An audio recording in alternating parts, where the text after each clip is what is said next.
I needed you. You said you would always stay. It wasn't me who changed, but you. But now you've got away. Don't you see that now you've gone, and I'm left here on my own? That I have to follow you and beg you to come home. You don't have to say you love me, just be close at hand. You don't have to stay forever, I will understand. Believe me, I can't help but love you. But believe me, I'll never tie you down. Left alone with just a memory, life seems dead and so unfree. All that's left is loneliness. There's nothing left to feel. You don't have to say you love me, just be close at hand. You don't have to stay forever, I will understand. Believe me, oh, you don't have to say you love me, just be close at hand.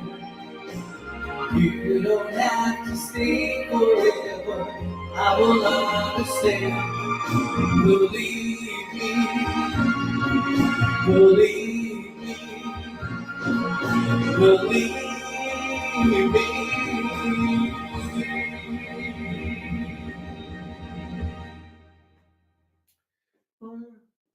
So is that alright?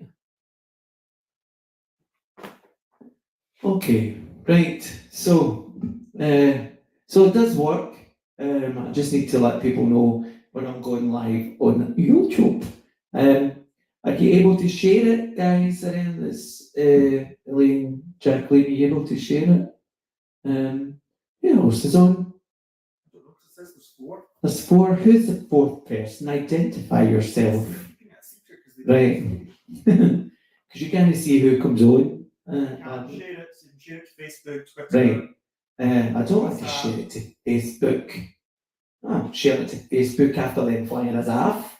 Right. So LinkedIn. I'll see. I'll get a job singing, I may bother. Right. So thank you for just popping on there. I'm glad Jackie Cavers has shared it. School friend, see? School friend, 50 years of friendship, you see? Right, so, thanks very much. I'm just going to, turn off now, What is it? Right, so, thanks very much for popping in to my channel, right?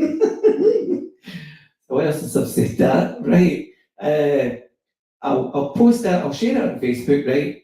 But I will notify you all when I'm going live again.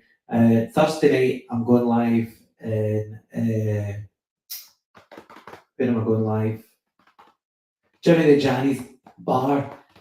So I did send a link, I did put a link out. Will I do one more before I go? Because I've got 5 on now. Right. Somebody's just shared a watch party, so I don't know if it's maybe Carol and you or Brian, is it? Right, what will I do?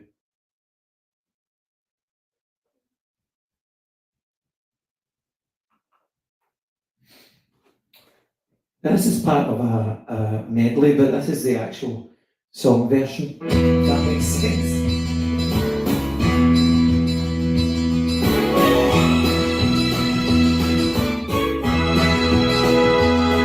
If you see your brother standing by the road with a heavy load from the CT soul, if you see your sister falling by the way, just stop and say you're going the wrong way.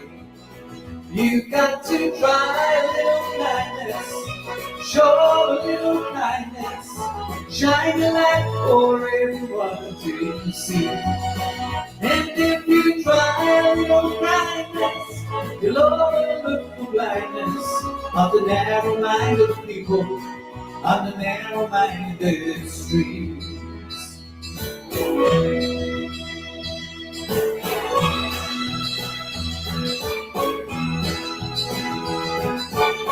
Don't walk around the down and out, let the helping hand extend all down. And the kindness that you show every day will help someone along their way. You got to try a little kindness, show a little kindness, shine the light for everyone to see. If you try a little kindness, you'll overlook the blindness, the narrow-minded people on the narrow-minded streets.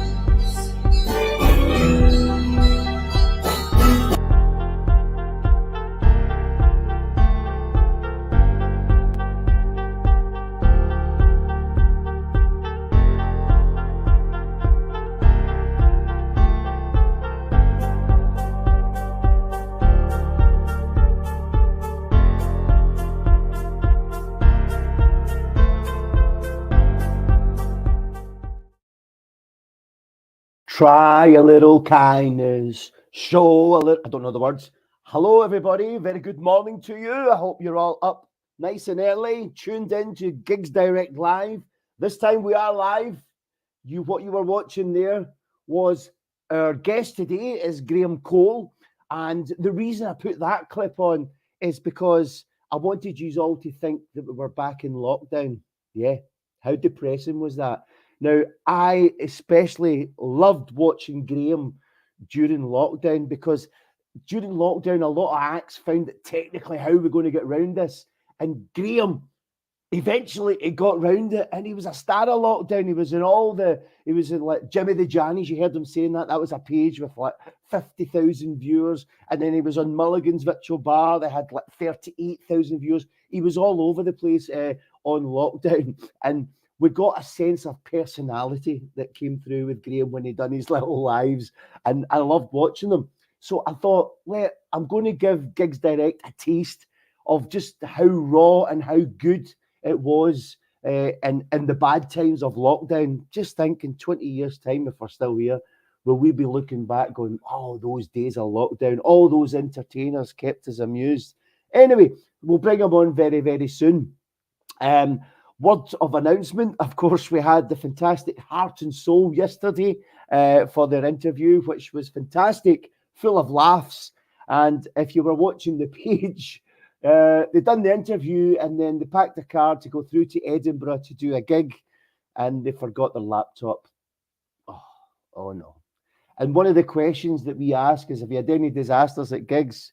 And they didn't mention that they were going to forget their laptop once they arrived in Edinburgh. And they're blaming me because they took their laptop into the house to do this interview. They ended up using their phone in the end up, but they forgot to put the laptop back into their car for their gig. Anyway, somebody on this page came to their rescue, and hopefully that they managed to wing it, as they say, being a professional through to the end of the gig. And also, just a little word, if anyone's watching the interviews, okay, and there's something you don't like, please don't comment any negativity. Just don't comment. If you don't like it, switch off, move on. But please, no negative comments, if we don't mind. We're trying to keep this page positive and uplifting. Negativity we can do without. All right. So if you don't like it, just scroll on. I have something on my forehead. I don't know what that is. Anyway, it's all positive.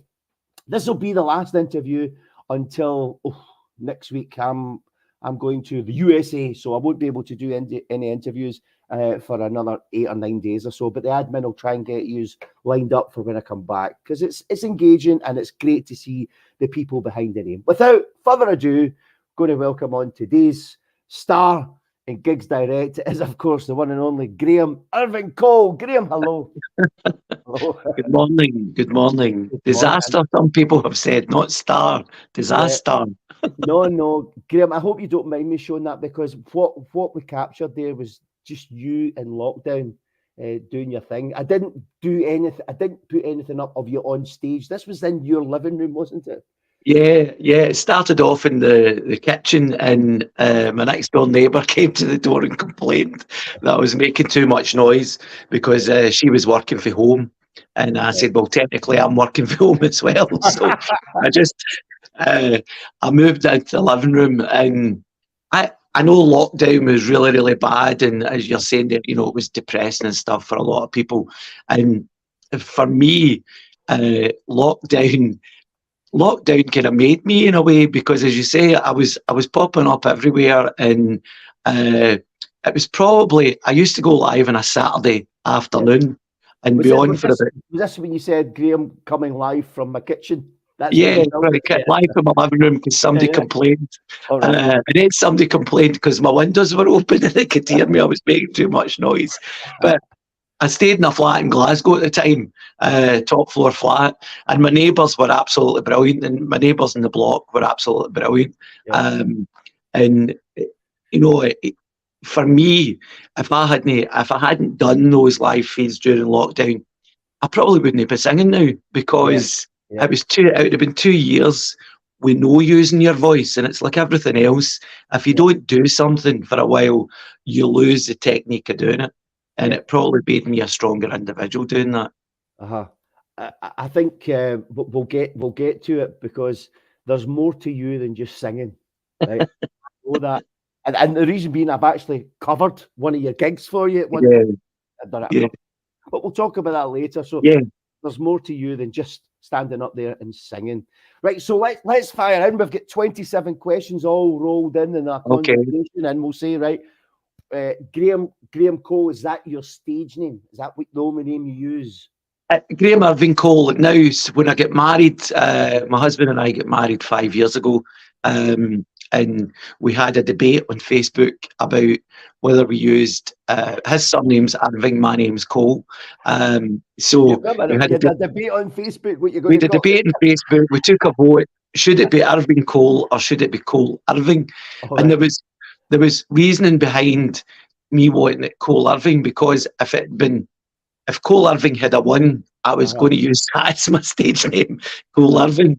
Because Graham can be boring sometimes. So, but it took me a wee while to get used to saying, you know, my name's Graham Irving Cole. Thanks very much for being a fantastic audience and stuff like that. It's actually got a nice ring to it.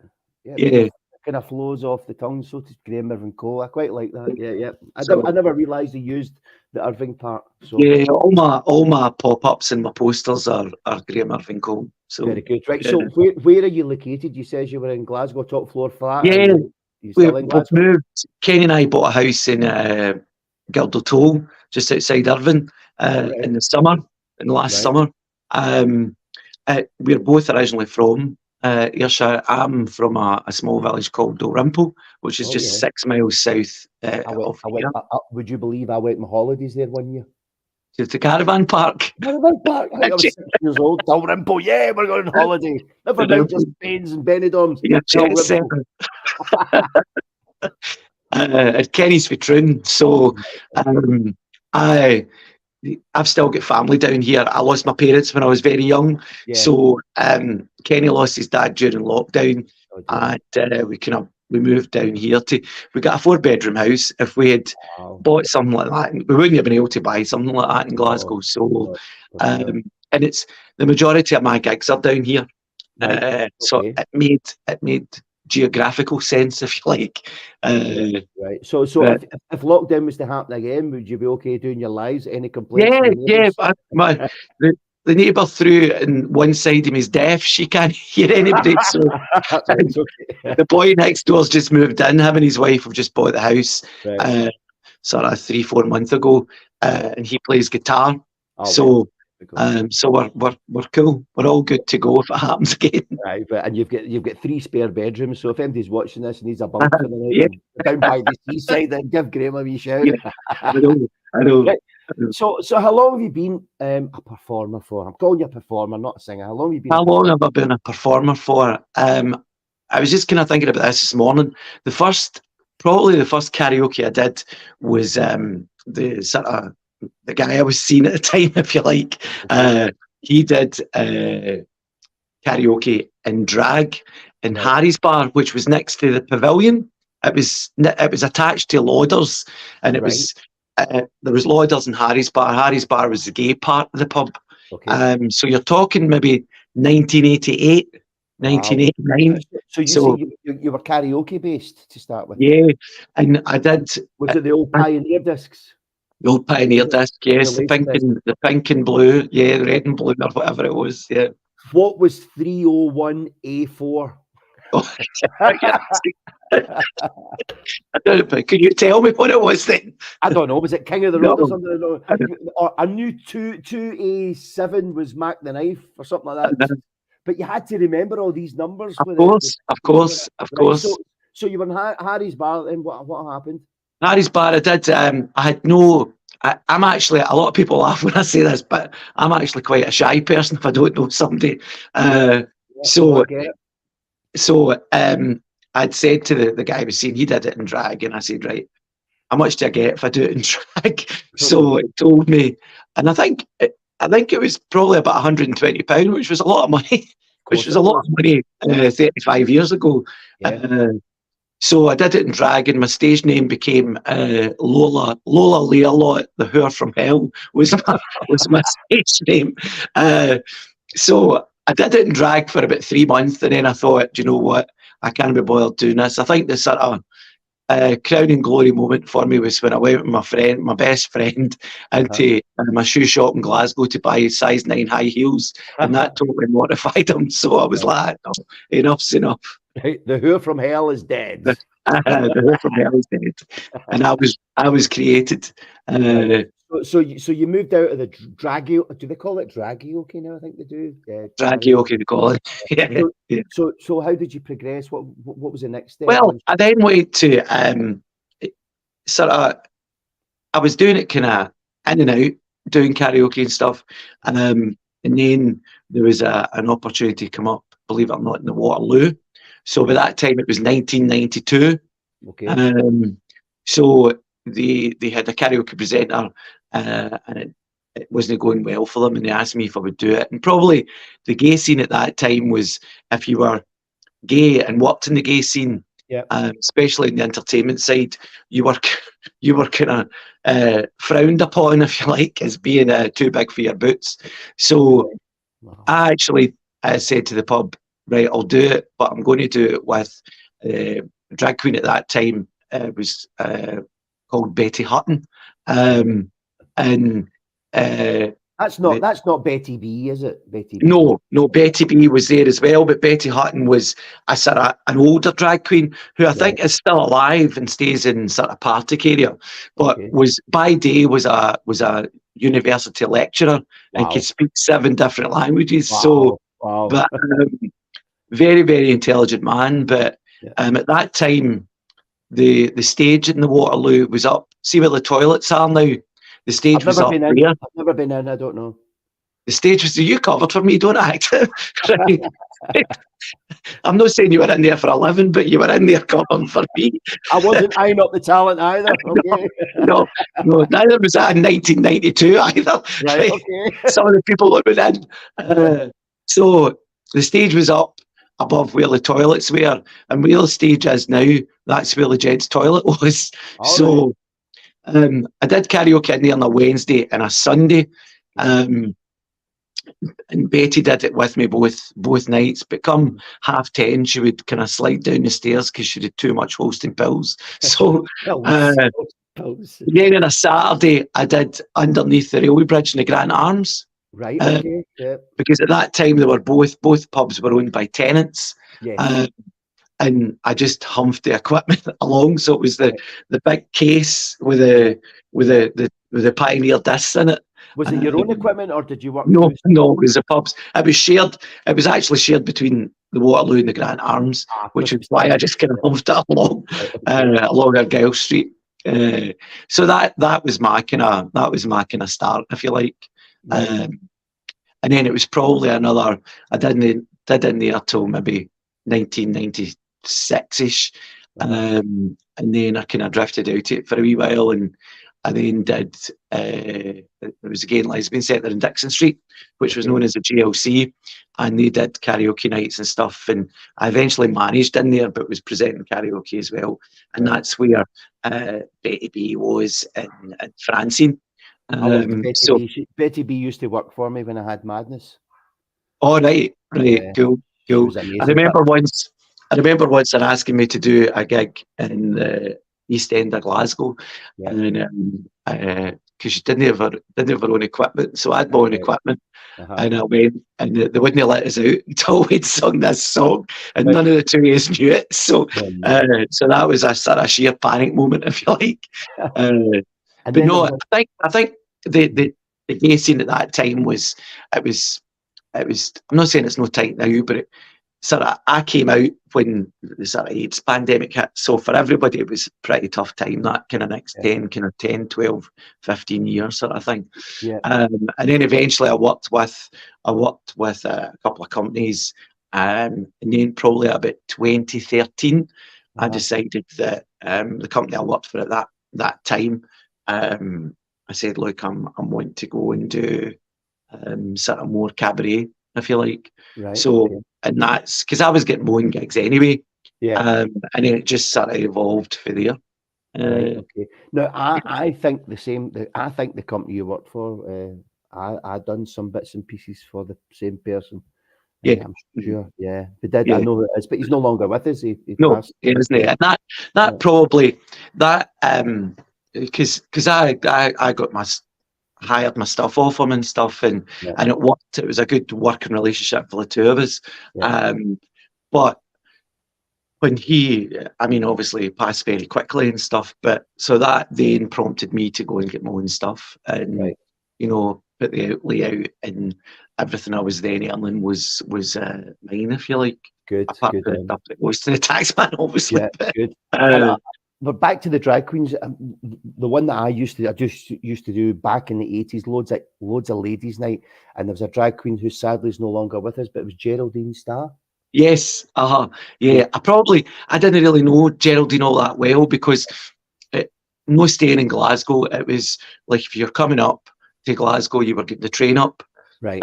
So you then had to get the last train back down to Ayr. Okay. So we used to come up. On a Tuesday night. And my best pal used to drive us up on a Saturday, but a Tuesday night we used to go to the Old Austins, which was in Hope Street. Yes. So it was like downstairs in Hope Street, and that was brilliant. So there was loads of sort of acts on in there, and me and Robert Miller were in there, and me, Harold, who I absolutely thought was absolutely fantastic. So it was sort of going back to those kind of days and the singers, and that's what probably kind of thought, I would quite like to. Yeah, to and it's good your progression, because we're seeing it happening more and more. A lot of cabaret acts have either been a lead singer in a band and they've moved away from the live stuff to go solo. Just I think because a lot of venues don't have the budget to bring in a full band anymore, so they're doing solos and duos. But you've progressed from being a karaoke presenter to now going solo as well. So it's not about, although you still do karaoke nights, I think, but you do a full entertainment night. Is that right? Tell people what it is you do. Yeah, the only place I do karaoke is Waterloo now, and there's I think it's like everything else. You sort of. I had a laptop like everybody else, but now I've sort of moved on to a tablet, so it's just solely my music that's on it. I do, I've got the opportunity to work with my friend who works at Hansel Village, in Simonton. So that's a residential unit for people with learning difficulties and special needs. Yeah. So I'm getting the opportunity to work with them again, Good. and that's going to be karaoke. But it's just be a matter of reintroducing the laptop and stuff and putting things on there that I need. Brilliant. But yeah, it's went full circle for me. You know, if somebody had said to me when I started out, you know, you'll be singing, you'll be entertaining, I would probably have laughed because of the confidence thing. Yeah, because you were shy. Yeah. Yeah, and I get nervous at every gig. I even get nervous doing. That's a good thing. Yeah. Yeah, and I think I've sort of vowed that if I ever lost that, I would stop doing it. Yeah. You know, but as soon as I open my mouth, that it's just a completely different thing. Yeah. You know, I'm pretty much the same. Off mic, off stage, I'm probably one of the shyest. But on stage, I don't give a hoot. It's as if you take a new persona on. I was displaying it yesterday. It's amazing how the entertainment game can be lonely as well. It can definitely. Definitely, you know, and I'm fortunate we are. I do have a lot. I don't admit there's maybe about 12 or 18 people who will know I'll come at one time, but they'll follow me to certain gigs, and I'm very, very appreciative of that. So I don't see what other people see, which is a good thing. You know, see what you don't see. That's why I played the clip of you at the start. It's you're unconsciously funny, if you know what I'm saying. I don't think you mean to be some of the time, but it just comes across as one of the guys with a microphone who's funny. A wee bit raw, but funny and good. Yeah, still professional, you know. Yeah, and it's like you know, I did a gig I did 3 gigs this weekend: Friday, Saturday, Sunday. One of them was a bowling club in Glengarnock that I had never done before, but I knew a few of the people, and I had been interacting with this table and this older boy who'd sadly just lost his wife about 6 months ago. So I was having interaction with him back and forward, and then about an hour into my gig came this voice as I was singing. Is he one of the woofers? Right. But there was a sharp intake of breath for the people that were there, but I just completely folded. I was absolutely buckled. But he was wanting to take me home come the end of the night, but that wasn't happening. Oh dear. Do you know who the best person for that is? Billy Porter. Billy, but a lot. So you know, but Billy. But I was friendly with Billy before. You know, we went to Tenerife and stuff, and I remember one night I worked with Scottish Power at the time, and my boss looked very much like Blakey out on the buses, right? And I had said to Billy, I'd messaged Billy and said, well, we're coming in, and I said, you know, my boss looks like Blakey out on the buses and stuff, and Billy just wound him up all night. But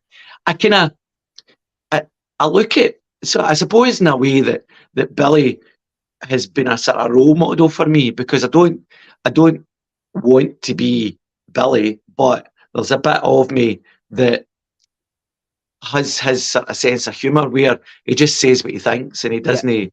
But he gets away with it because you know why? He gets away with it because he takes the piss out himself first. Absolutely, and that's the kind of way I judge gigs. I'll sort of say that if it's somewhere I've not done before, you just sort of drop a pebble into the ocean, if you like, and see what reaction you get. But it's making a fool of me, and if people laugh at that, then that gives me carte blanche to open up. I would never ever be rude or crude or anything like that. I'm sort of on the bone, if you like, sometimes, but never ever would offend anybody. And it's just, you know, the first thing I'll ask if somebody's but can you do a birthday party or whatever, is there going to be kids there? Because then that sort of restricts me for what I do. So it's like just getting a fine balance, I suppose. But it's good. I love doing what I do, and I love hearing people laugh. You know, and as you say, you know, I can be seen as an unconscious comedian because I don't go in rehearsed. It's just off the cuff. I just do it as I see things happening. You know, Good, good. So musically, what would you say is your influences? What's your style? So people that haven't booked Graham as a singer, entertainer, what kind of style and what is your influences? I would say, there's a lot of I do stuff from 60s right through. Probably probably the most kind of up to date person I would sing is George Ezra. But I can go right back. Tom Jones, there's a lot of Tom Jones songs I sing. Right. There's a lot of sort of older ballads I do. But I like Erasure. There's a couple of songs from Erasure I do. I think it's what I've learned over the years as you sort of, and lockdown helped with this, where you maybe go somewhere and they say, oh, do you know a song by such and such? And I've now kind of go at songs in my locker that if somebody says, oh, do you know a song by Queen? I sing Crazy Little Thing Called Love. So, so there's always sort of one there that I'll try and keep. And if people say at gigs, do you know, somebody asked me the other night there, can you sing any Shania Twain? I'm like, do I look as if I sing Shania Twain? But I'll now consciously learn a Shania Twain song just so as that I've got that. Yeah. So see when you say you learn the songs, I'm fascinated with singers. I'm not a singer. I struggle to sing one song from start to finish. I'm just not good with words. How do you remember all the words for all these songs you do? You sort of, I'm not going to lie, and I think the majority of people as well. I think there's from the tablet. I have the words up in the corner just in case I forget, but I'm out and amongst everybody anyway. And I think it's just you hear a certain word and you go, right, that's what comes after. Yeah. That's what comes after that. It just comes just unconscious. But yeah, to be honest, I don't really know how I do it. I just do it. And I mean, if my husband Kenny's at gigs and if I maybe sing a word and it's not right, he's immediately boring holes into me because he knows it's not right. Yeah. Does Kenny get involved with what you're doing? Is he like a good critic, or would you say? Yeah, I mean, he doesn't smoke now, but he used to smoke. So at gigs, if I wasn't getting the feedback and I kind of felt it was, I thrive off an audience, obviously, like everybody else does, but I thrive off an audience. And if you want to get, I do a lot of bowling clubs. So a lot of bowling clubs, sort of when I was first starting doing it, people weren't allowed up in the first half to dance. So that kind of kills me. So Kenny would go outside and sort of suss what the sort of reaction was. Right. And he would come back in and say, oh, they're loving it. They're not allowed up, or they don't want to go up. They just want to listen, and that's fine. And I think it's just a matter of learning that. Okay.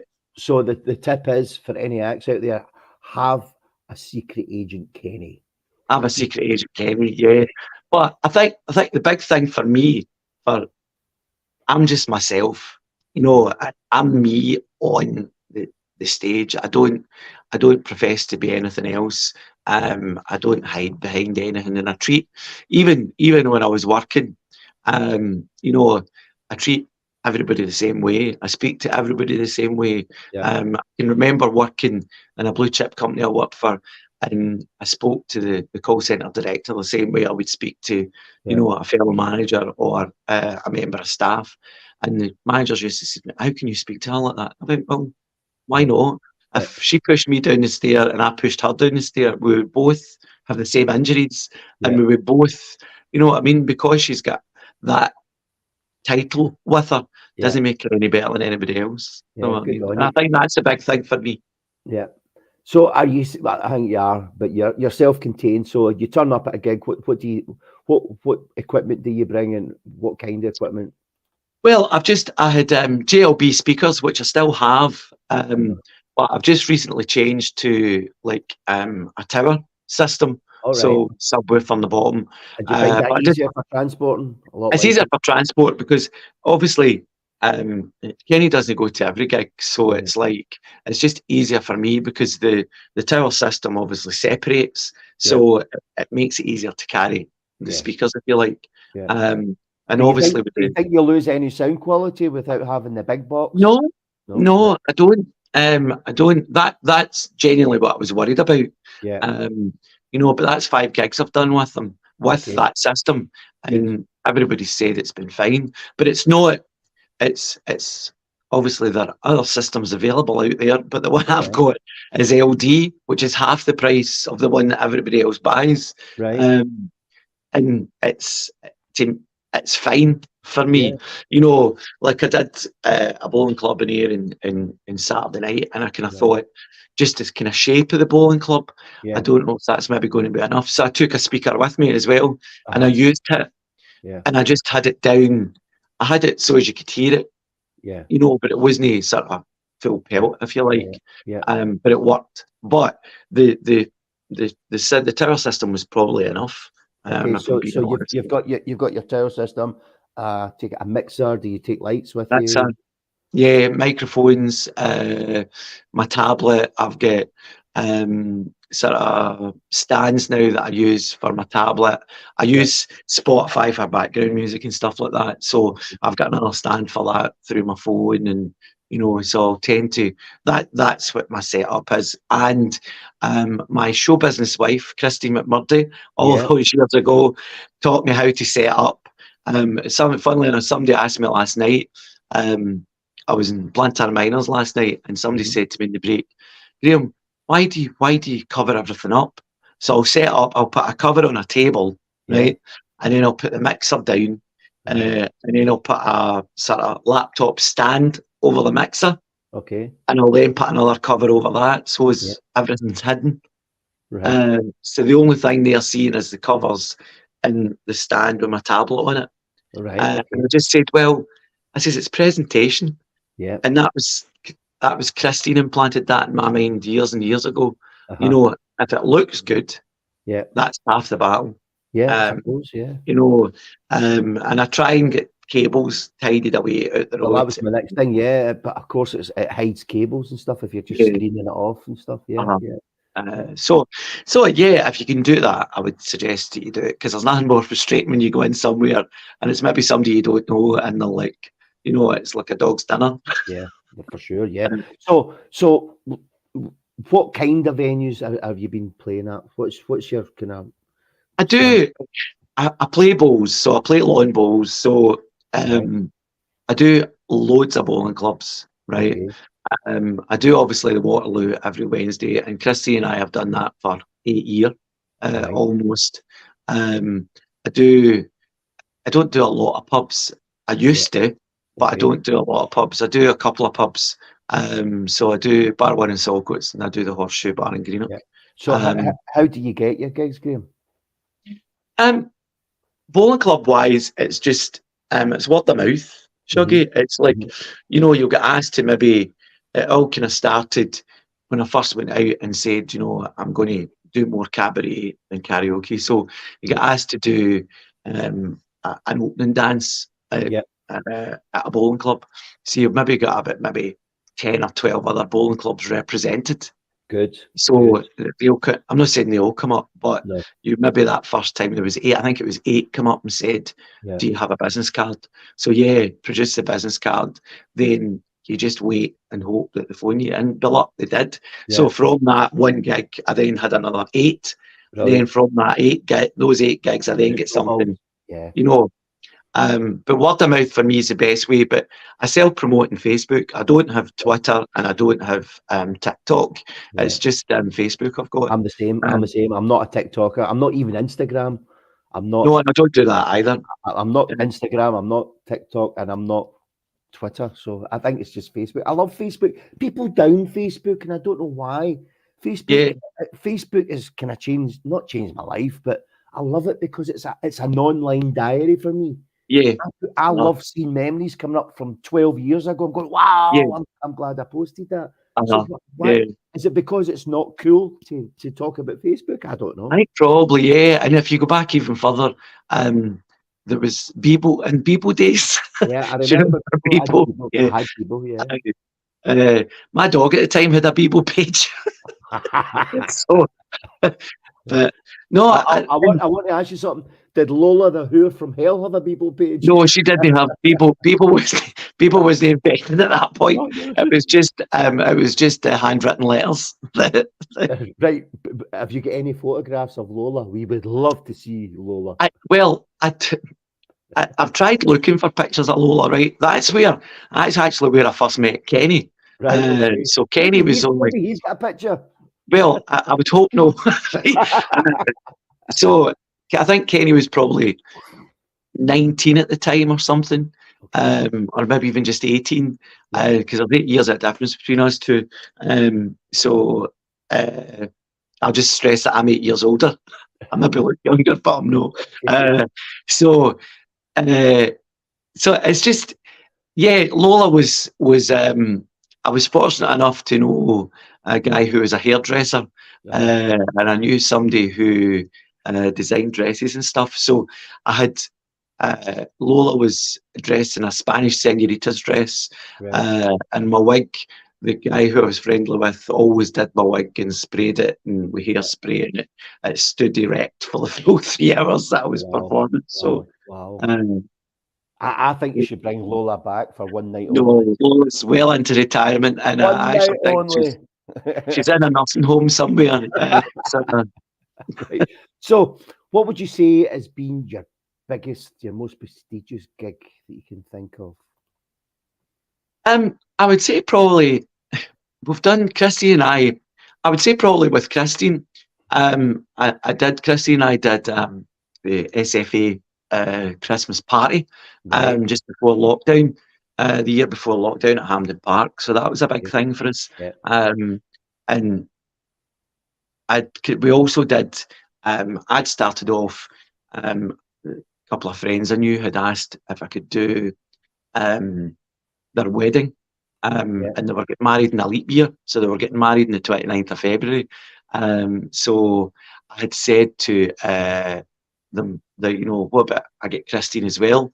So Christine and I did, their wedding was at Mar Hall, so out in the marquee at Mar Hall. So Christine and I set up, we had to hire a stage and everything, so as we were above floor level and stuff, and we had, like, I think it was 2 systems we set up with, from a speaker point of view, and we did a run through a sound check and stuff. We went up to the hotel, and they said, "Is there any chance you can turn the music down?"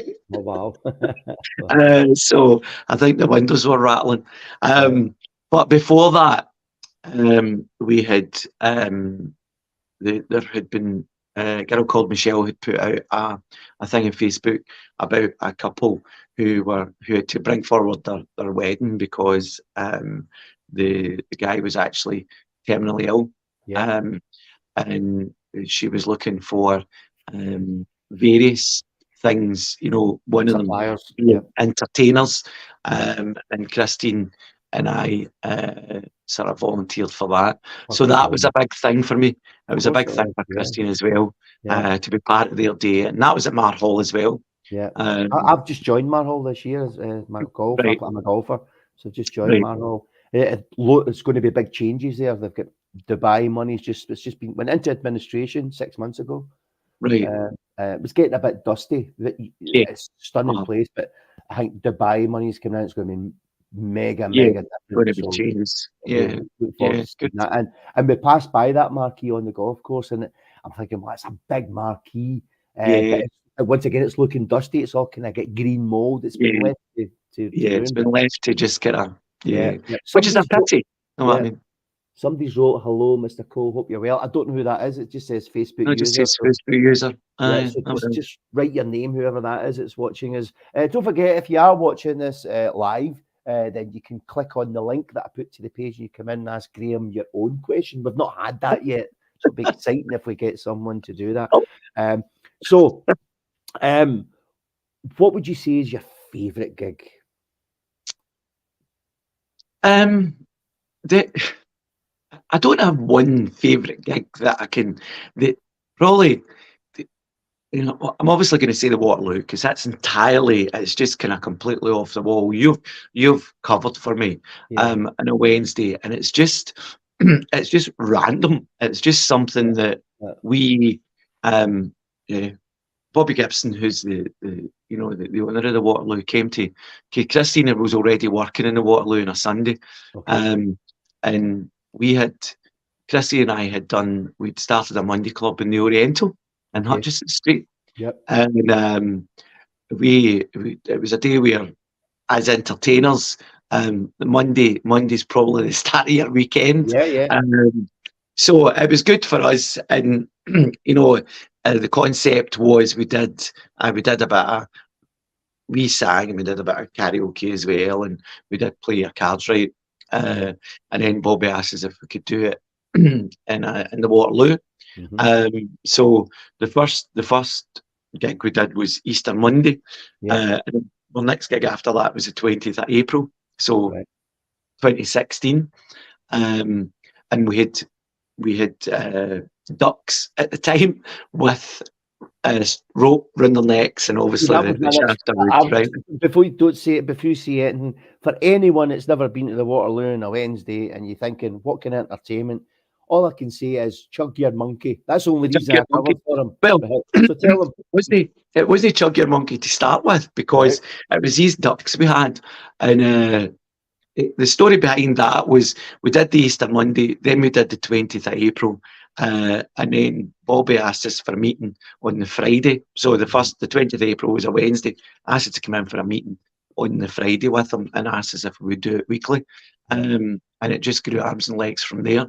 So the Monkeys came about because Christine went on holiday, and the monkeys were in her house. The ducks were in her house. So I was like, God, what am I going to do? And I went into Cars Galore, I think it was, I went into, and there was these two monkeys sitting, a pink one and a green one. And I thought, I'm going to buy them. So I bought them, and I'm walking underneath the railway bridge, and I'm going, what could we call this now? And I'm like, Gate Bar, Chug Your Monkey. Of course it's going to be Chug Your Monkey. And that's how that came about. And it just it's grown arms and legs for there. I mean, obviously we had the singing policeman in as well. And that got over 1.5 million hits in Facebook and YouTube. And, Christine missed that because she was away on holiday. And she came back and she had get dressed up in a American policeman outfit. And she hadn't told me she was doing it. She was away to the toilet, and I was in the middle of singing, and then she walked in through the bottom door and switched me off mid-song. So she got her own back for that. And we do, it's just so random. We do quizzes, we do rock and roll bingo, play your cards right. It's just insane, and I say things, and it's just I get away with it, and because I've watched. I mean, I don't think you have went live for a while in the Waterloo. Only went live for a while, but I'll make a point of going live this week, Chuggy, so you can watch. Yeah, right? I know you'll be America. I did Thursday ago. But I did enjoy watching the lives from the Waterloo. I loved to play your cards right, and I knew the format. I knew it was coming up next. It was put your hand in the bowl and all this. Yeah, and I think for that point of view, if I'm off, Christine will get Ben Davison to cover, and it's Christine's out of water then because she's doing my role. And if Christine's off, I get Bruce Fraser to cover. So Bruce, I'm still doing what I would normally do. But Christine and I have that connection, and we just bounce off one another. And we're probably grew together, if you like. It's a great partnership. The two of you work. Absolutely. Yeah, but what I would say, if you are going live, I know this is a technical thing, please tell Christine, I need to tell her as well. I've always meant to say this. You're using the front bit of your camera, use the back of your camera. So because we're watching with the live reverse mirror. But if you use your back camera, then we're seeing it as the customer sees it. I know why you like doing it that way, is because you can see the comments. Right? But if you do it the other way, if you go the other way, I'll say that you passed that on, and I'll get her to watch this, and I'll say, if you watch it 48.5 minutes, you'll get me into trouble. Sorry, Christine, I love you. Right. I actually enjoyed doing the covering it the couple of times I did. But I was very, very, very wary of there was a format he's ran to, and I says, like, Christine, what do you want me to do next? I'm not a singer. I'm just an idiot with a mic, you know. But she was great. She was really good. Yeah. Right. yeah. So, is there any gigs you don't like or you wouldn't go back to? I think one of the places, one of the first kind of places I did when I worked for the company that you know, was it Maryhill Tavern? Right. And that was just, I was like, oh my God, why am I in here? And it was like, you know what? So if I ever get asked to go back there, I wouldn't. There's still some bowling clubs who won't let people up in the first half, if you like. That's crazy. And I would tend to not go back to them. The majority are fine, but that's about it, really. To be honest, I mean, I like doing what I'm doing, and you know, I used to do one of the pubs I used to do was the Harmony Bar in Govan. But rough round the edges, that is it not? Well, the first time I went to it, it was again that company that sent me, and I actually went out into the street and I phoned them, and I was in tears, and I'm like, "Why have you sent me here?" And I take all that back because it was the best pub that I've ever worked in. Real people, down to earth. Yeah. And they always had my back, and it's where probably I learned quite a lot of songs because they weren't caring what it sounded like as long as I was entertaining. And then after I was in the Harmony Bar for about 6 years, and about 4 years into it, or 2 or 3 years into it, there was a special needs group come in, and they were in another pub in Govan, but they were asked to leave for some strange reason. So the woman who owned the Harmony, Anna Mulherin, who still does own it, she had said, because I used to do karaoke for them on a Tuesday afternoon from 4 till 7:30, and she asked me, she said, if I put on sort of food for them, will you do like 1 till 3 for them? And I was like, absolutely, I'll do it. And they were only supposed to be there for 4 weeks, and they were still there when I left. In fact, they still are there. But that was my best 2 hours of my week, because it was people who they had their struggles in life, but they enjoyed every second. And I celebrated my 50th birthday in there, and it was just, you know, I was gigging.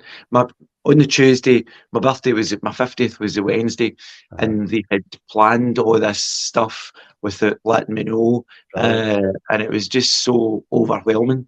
Appreciated just for what you've done there. Yeah, probably, yeah. Good, right? So, we're now going to create your 60th birthday party. Okay, you've already had your 50th. It's no long to go. I was going to say your 50th, but you've just spoiled that. So it's now your 60th. Right, so it's 26 months to my 60th. Right, okay. So we're creating your 60th birthday party. We're creating my 60th birthday. I want to know where you would have it, right? I'm just keep adjusting things. Where you would have it, and you've got to provide the entertainment. Can't be you.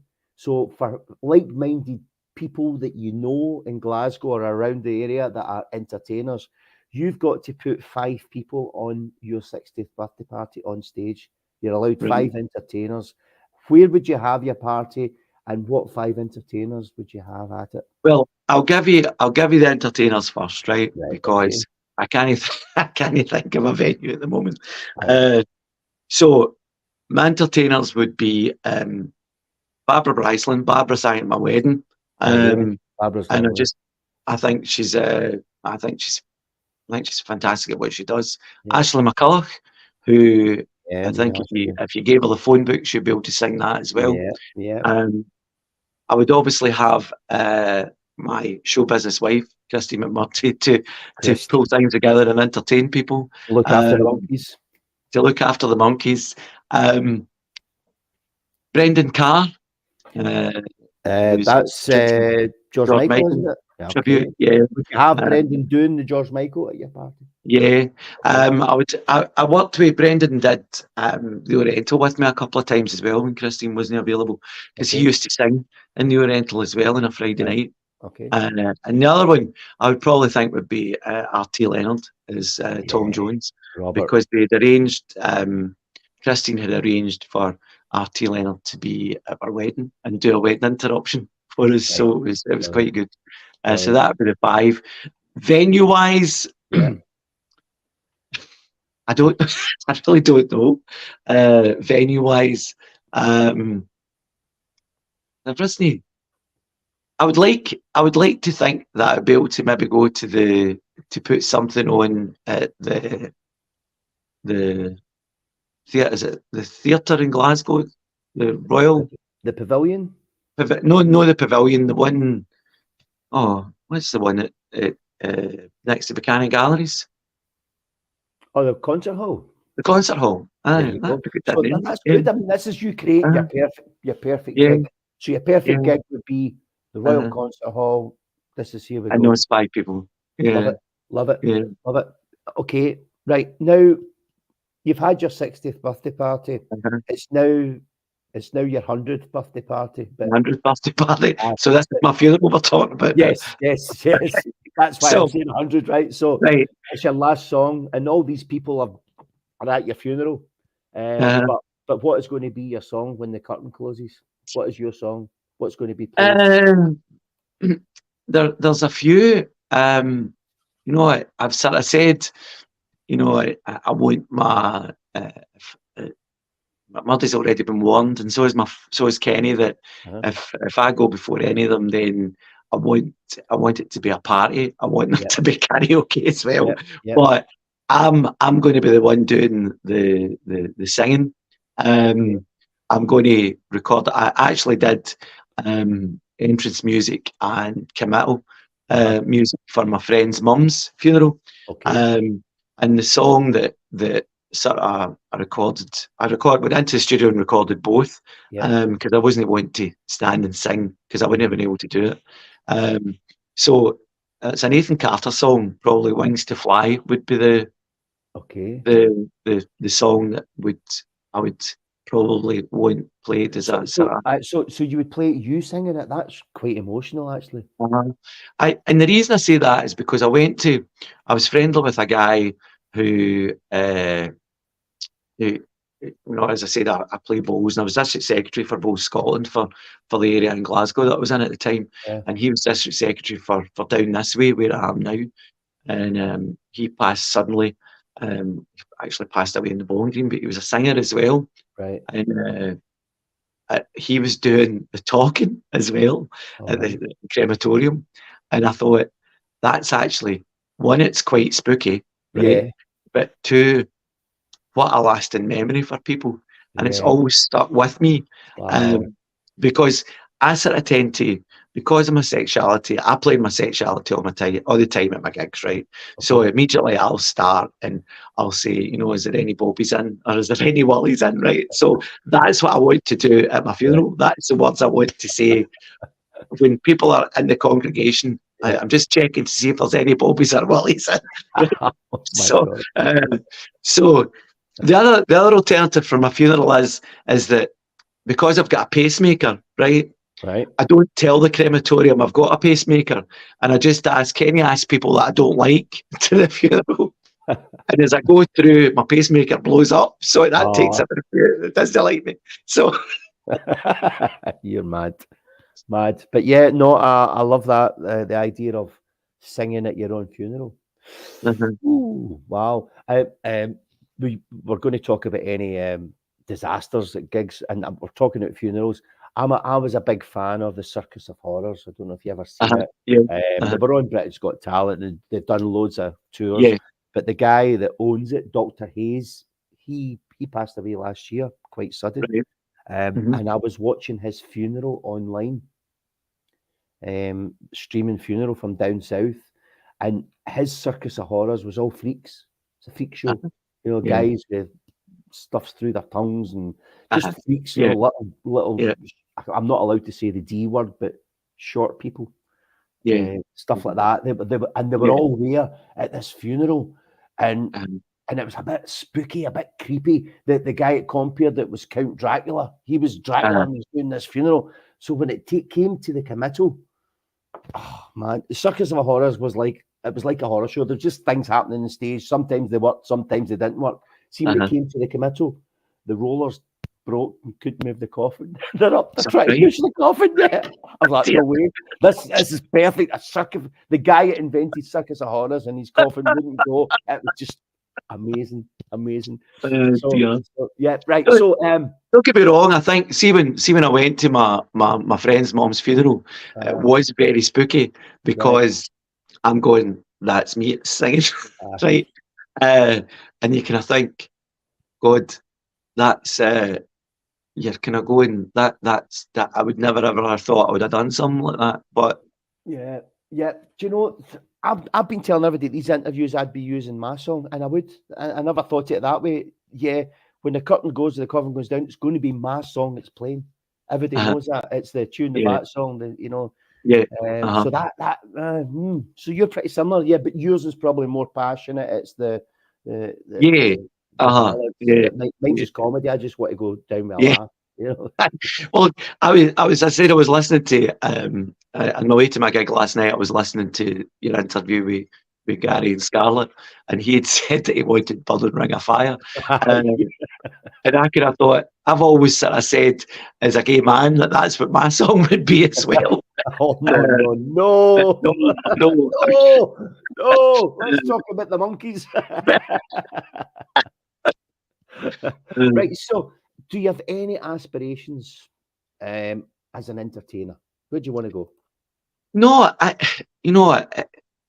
people have said to me about, I went for auditions with Britain's Got Talent and The Voice and X Factor, and it's no for me. I'm quite happy doing what I'm doing. And I don't. There's a few people think I don't like them because I don't interact. I'm not part of a big social scene for entertainers. I keep myself very much to myself. There is not a social scene for entertainers. Yeah. I don't know of one. Yeah, but it's not that I wouldn't go. It's not that when entertainers are entertaining, I'm entertaining as well. So it's not because I don't want to go and see other people. It's just, it's difficult because we're all singing at the same time. Yeah. So it's that lockdown was entirely different because you get watching people that you maybe wanted to go and see live but couldn't because I go back to what I say there. You were working at the same time as them. Yeah. So and a good example for me during lockdown, the stars of lockdown, and it probably helped catapult their career.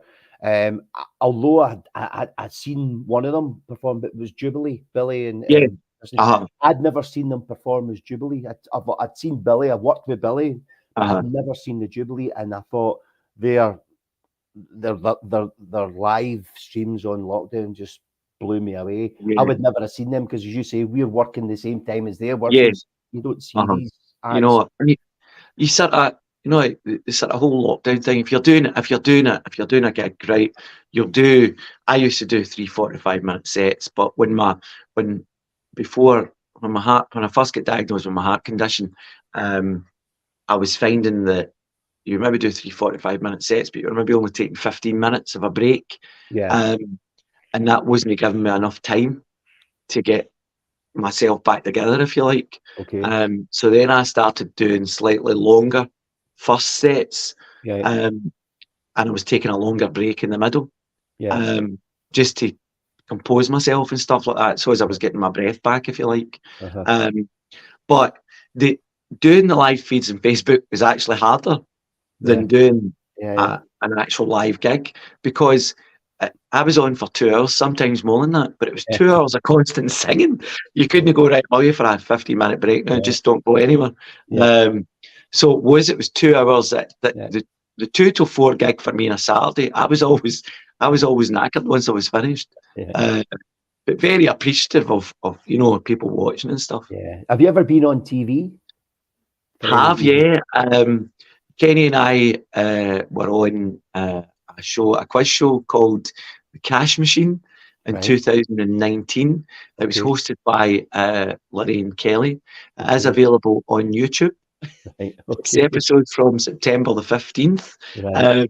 If Did you anybody's win? wanting to watch it. No, but everybody was convinced we'd won because we weren't allowed to say anything. We'd signed a disclaimer saying we weren't allowed because it was recorded in the July. Yeah. So we were the best losers, if you want. So we Okay. went out. You started off with £1,000, Uh-huh. and I think we went out with £745. Yeah. But it was the winners of the fifth show. We were in the third show, so the Uh-huh. winners of the fifth show actually only won £250.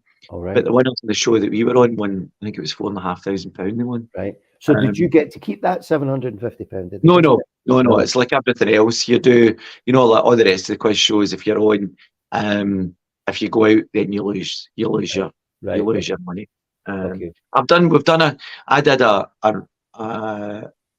sort of pilot thing for a quiz show with Sally Lindsay, Uh-huh. who was in Coronation Street and did various Yeah. different dramas, but it never ever went to TV. And Kenny and I did the run through episode for Ready Steady Cook with Right. Ryland Clark Neil. So we're green and we're red aprons through in the kitchen. Okay. So, but how did they go into TV or anything like that? Right. So we were on for we had 15 minutes of fame Uh-huh. 5 Good. years ago. Good. So pet peeves in the industry. It's quite a fickle industry for people that are not in it.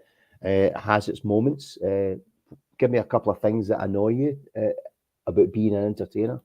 A couple of things that annoy me are, I think Gary kind of touched on this yesterday, is people coming up and trying to talk to you when you're in the middle of a song. Yeah. And the other thing is, I'll sort of tend to say to people, if you can think of an artist, if I know any songs by that artist, if I know it, I'll sing it. Yeah. But if I don't know it, I'll learn it for the next time I'm here. But Yeah. you just get people randomly shouting songs at you. Yeah. And then eventually I have to go, my name's Graham, no Alexa.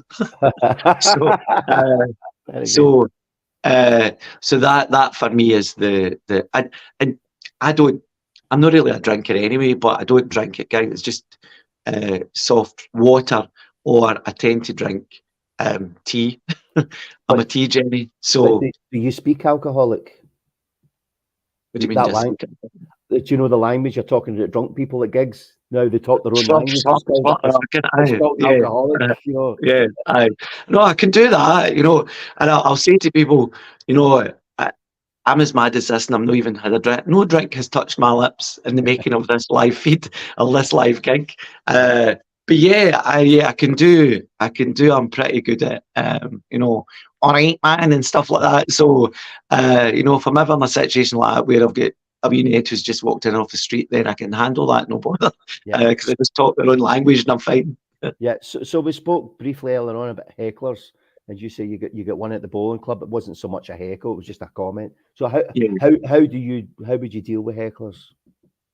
I've been fortunate enough where I think there's been only one instant recently where I was doing a birthday party, and I'd said, "Oh, who's your favourite singer?"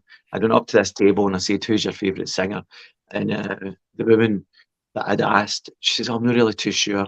And her husband went, "Well, it's no you anyway." Oh, right. And it was just the way he said it. It was just a Aye. very, very aggressive way he said it. Cheeky. And I tried to make a joke, but he was still going on about it. So when I went back to where I'd set up, I said over the mic, Uh-huh. I said, "I wouldn't come to your work and criticise you. Yeah. If you're not happy, leave." Yeah. And his wife got up and left and went and sat at another table. Oh wow, So, good on you. Yeah. So I think that there's it's always risky doing that with the hecklers, just turning the spotlight onto them. yeah. Most of the time it works. You get away with it, and the crowd Yeah. back the audience back you. And, But if it gets too far, if you get too much backing, then this makes the heckler even angrier, and it can Yeah. make it worse. and So it's a balance. You have to really think. as a on your- balance, Yeah. I felt as though, that night I felt as though I was in the right space to be able to do it. Because I knew the person's birthday it was, and they'd been at gigs I'd done, Yeah. so they knew what I was like, and you know, it was just it wouldn't have bothered me if the person had said it. I love you and laughed, but it was just the vicious way they said it. Yeah, I get it. And that got my back, and it takes a lot for me to get my back up. Yeah, But that just he poked me with a stick that night, and it just wasn't. It wasn't. He was going to get an answer, and he did get one. Yeah. So Right. So the question about near misses or disasters at gigs. Sadly, Carlton Soul had one last night. Can you think of anything that's went wrong at a gig? no, maybe when I did karaoke, you know, like maybe the you go with HDMI cables and stuff, and it's not an HDMI cable that goes into the telly. It's you know, the old style. You know, but nothing major's ever happened, because I'm pretty, and probably Gary and Scarlett said this yesterday as well, pretty meticulous at making sure everyone's in the car. There was one time, there was one time. Wait a minute, sorry for interrupting. Scarlett makes sure the car's the best place that she's.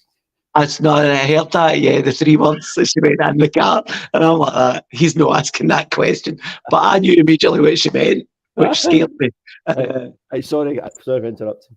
So there was one day I was still in Glasgow at the time, and I was heading to a gig in Ayr, and I think I was halfway down the M77, and I realised I didn't have my laptop.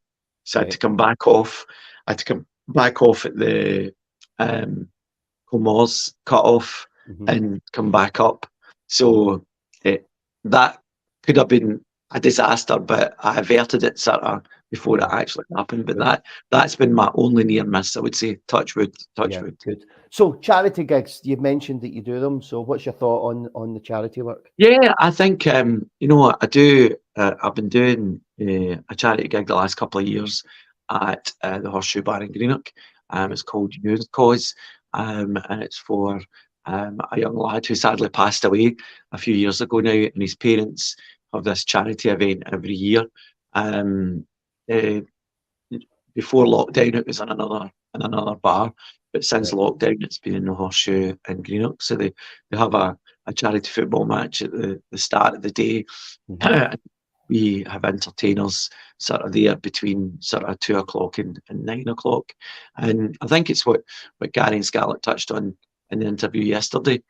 And you're able to sort of work it where they're maybe able to come and do like half an hour, 45 minutes of their time before they actually go to their gig. So, yeah, and my friend and I, Kieran, he does a charity gig in November.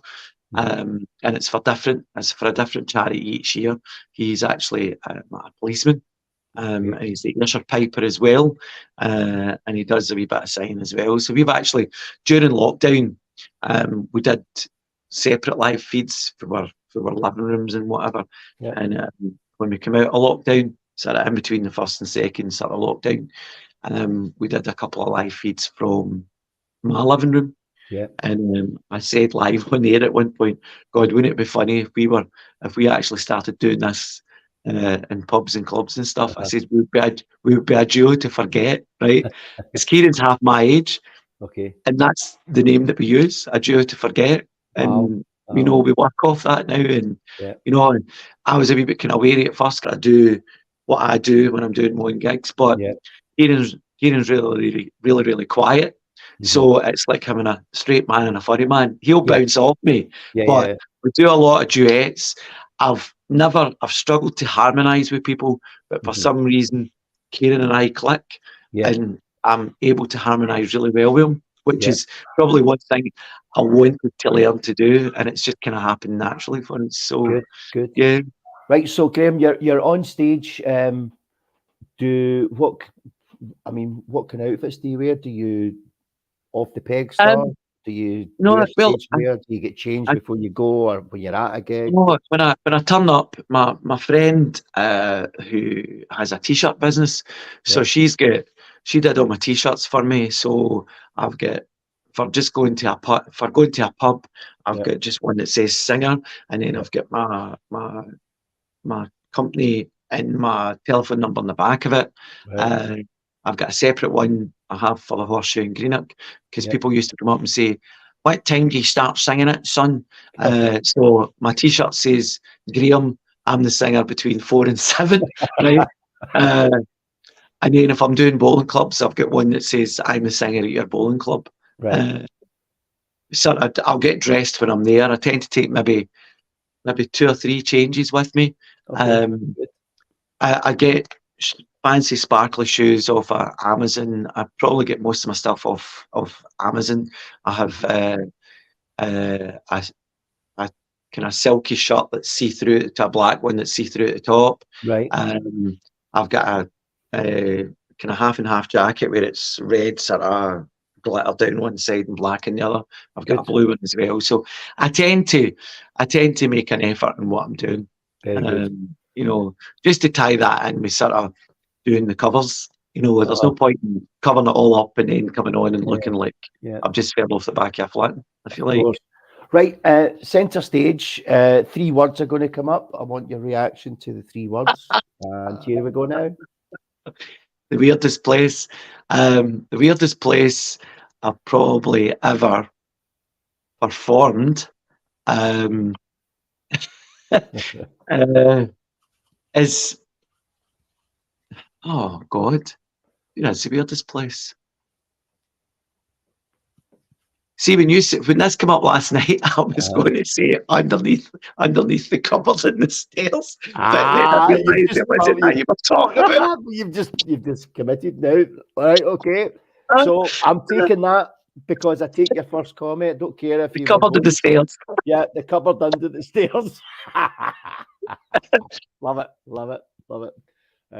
Okay, right, we'll take that. Cupboard under the stairs. That so Scarlett, are you watching? It's not just there was another answer, but it's not available in this version. Right, okay. See if you go to the Waterloo on a Wednesday, you might find I'll out. tell you Wednesday. Right, okay. In fact, if you are at the Waterloo on Wednesday, I want a shout out to the page, the group. If you go live, okay, and maybe I will do.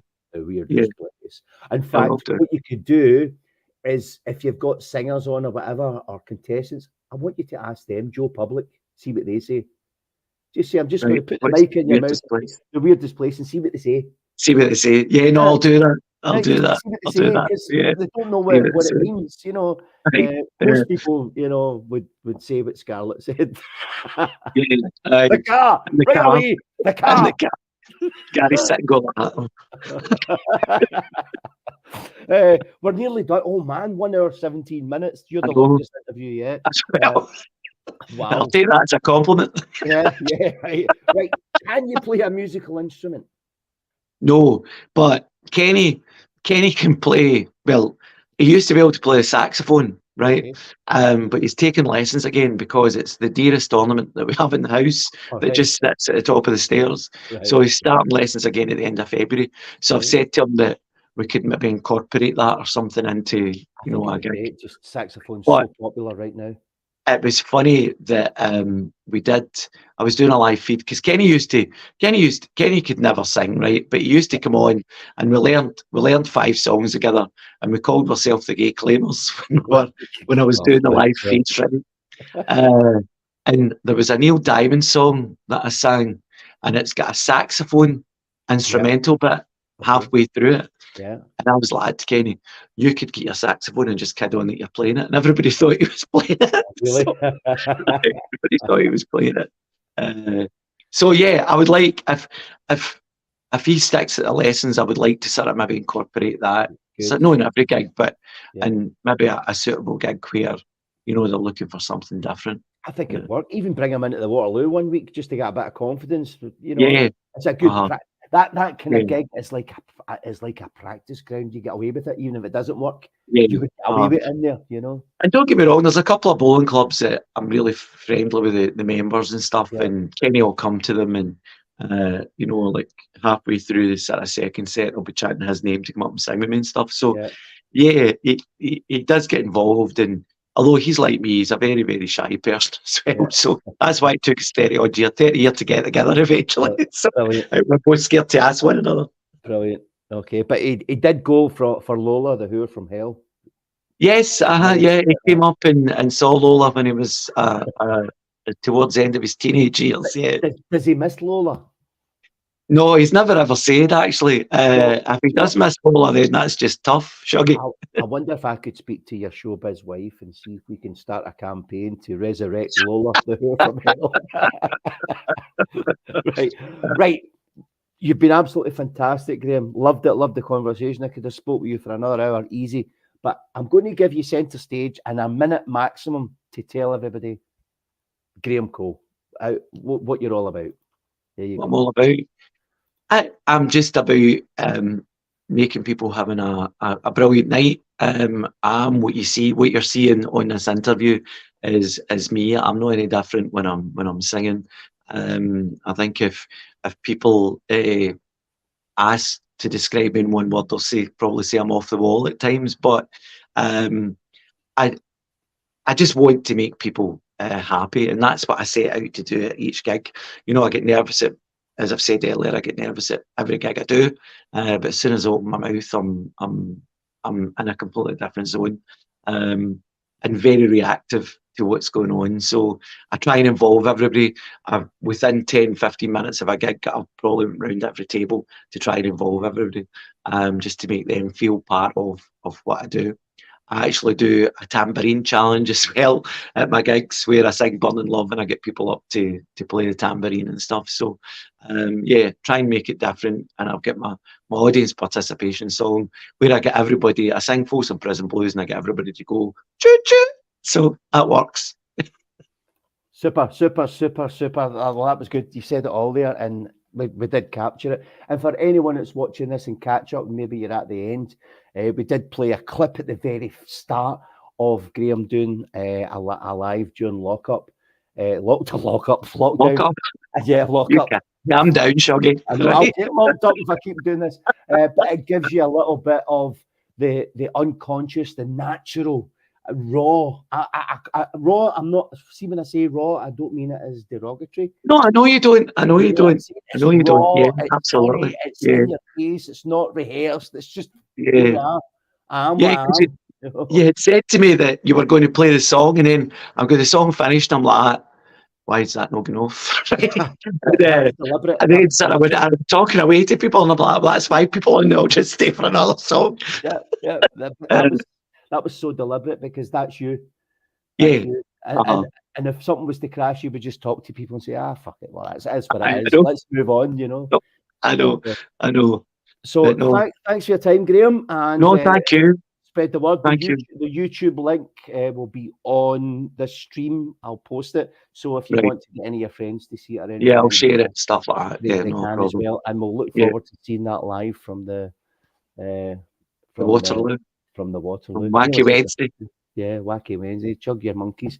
So I once know. again, thank you very No, much, Graham. Thank you. Enjoy your holiday. All right. Well, it's not a holiday, it's business. Oh, is it business? Okay, Yeah. then. It's business. Yeah, there we go. What a guy, what a character. That's Graham Cole in this week's Ask the Act. And as he said, I'm away for the next 10 days. I'll be back next week. So we are looking for you to step up and contact the admin, the page, if you'd like to be Ask the Act. And plus the venues that are out there, we'd like to hear from the venues. We would love to interview a venue and see how you present your entertainment. So for myself on Gigs Direct Live, I wish you all a great week, and I'll see you all next week when we go live again.